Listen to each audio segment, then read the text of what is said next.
সাধারণত কখনো পারিবারিক ইতিহাস নিয়ে কথা বলতে চাই না, বা এটা আসলে আমার যারা মানে বাপ দাদা তারা মানে সবসময় শিখাইছেন যে আসলে তুমি জীবনে যা করবা সেটা দিয়েই তোমার পরিচয়, বাপ দাদার পরিচয় কখনো টানতে নাই। কিন্তু আসলে একরকম বাধ্য হয়ে এই আলোচনা এটা অন্তর্ভুক্ত করতেছি। আমার যিনি নানা গৌর গোস্বামী, তিনি রাজবাড়ী অঞ্চলে হচ্ছে মুক্তিযুদ্ধের অন্যতম সংগঠক ছিলেন, এবং পিস কমিটির যে লিস্ট, সেই পিস কমিটির লিস্টে তার নাম একেবারে শুরুর 1-2 জনের মধ্যে ছিল। তো তিনি মুক্তিযুদ্ধের পরে তার হাত দিয়ে অনেক সার্টিফিকেট ভেরিফিকেশন হয়েছে, কিন্তু তিনি কখনো সার্টিফিকেট নেন নাই।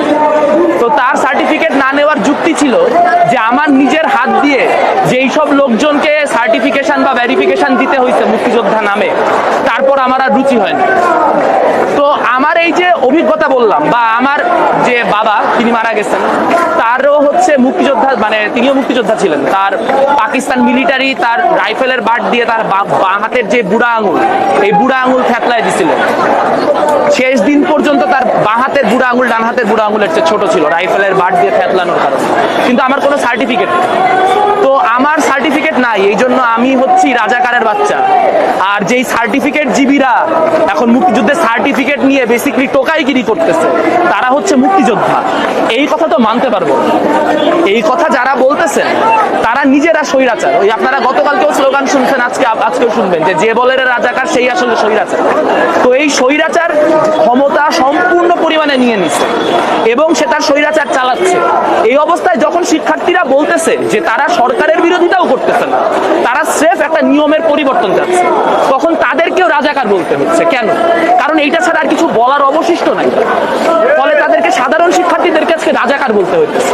এটা কি দুর্ভাগ্যজনক যে একটা দেশের প্রধানমন্ত্রী, একটা দেশের শীর্ষ যেই মানে বিদ্যাস্থান, বিদ্যাপীঠ, সেই বিদ্যাপীঠের শিক্ষার্থীদেরকে হরে ধরে রাজাকার বলতেছে। এইটা আসলে মানে তারা রাজনৈতিক নীচতার সর্বোচ্চ পর্যায়ে পৌঁছায় গেছে দেখে জাতীয় কথাবার্তা বলতেছে।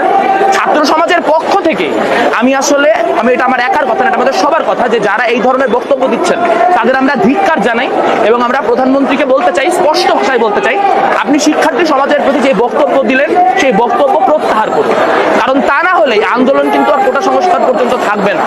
শিক্ষার্থীরা সরকারের সাথে কোনো গন্ডগোলে যাবে না দেখে এই আন্দোলনকে স্ট্রিক্টলি অরাজনৈতিক রাখার চেষ্টা করছে। আমরা যারা বিভিন্ন ছাত্র সংগঠন করি, আমরা পাশ থেকে দাঁড়ায় মিছিলে স্লোগানে অংশগ্রহণ করছি, কিন্তু নেতৃত্ব স্থানীয় কোনো জায়গায় যাই নাই। কেন? কারণ আমরা এই পুরা জিনিসটাকে অরাজনৈতিক বা অদলীয় রাখতে চাইছি। কিন্তু প্রধানমন্ত্রী আলোচনার মধ্য দিয়ে যেখানে নিয়ে যাচ্ছে, সেখানে আসলে এই যে আন্দোলন, এই আন্দোলনের রাজনৈতিক হয়ে ওঠা ছাড়া আর কোনো গতি নেই। সম্পূর্ণ মিথ্যাচার। আমরা যারা পূর্ণাঙ্গ রায়ের কপিটা পড়েছি, সেই পূর্ণাঙ্গ রায়ের কপিতে স্পষ্ট লেখা আছে কোটার পরিমাণ বৃদ্ধি বা সংকোচন, পরিবর্তন বা পরিবর্ধন, এটি করার সম্পূর্ণ এখতিয়ার আইনসভার তথা সংসদের আছে। কাজেই বারবার করে হাইকোর্ট বুঝাইলে আমাদের হবে না। হাইকোর্ট তার রায় দিয়ে দিছে, তার রায়ে সে স্পষ্ট বলছে যে আইনসভার মধ্য দিয়ে এই কোটা যে ব্যবস্থা, এই ব্যবস্থার পরিবর্তন এবং পরিবর্ধন করার অধিকার সংসদের আছে। এবার বল সংসদের করবে।